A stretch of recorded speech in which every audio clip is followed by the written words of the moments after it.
অনুরাগের ঝড় আগামী পর্বের ধারাবাহিকে আমরা দেখতে চলেছি সব বিপদ পেরিয়ে সুস্থ হয়ে সেনগুপ্ত বাড়িতে ফিরে আসলো সূর্য।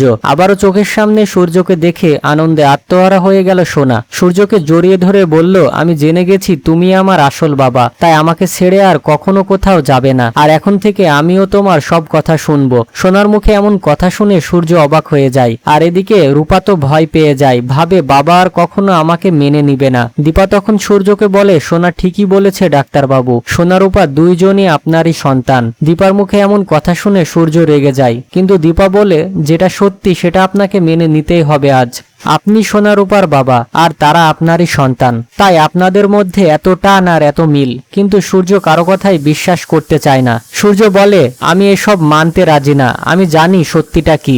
দীপা বলে, আপনি ভুল জানেন, আপনার বন্ধু মিশকা আপনাকে যা বুঝিয়েছে আপনি তাই বুঝেছেন, কিন্তু আজ আমি আপনার সব ভুল ভাঙিয়ে দিব।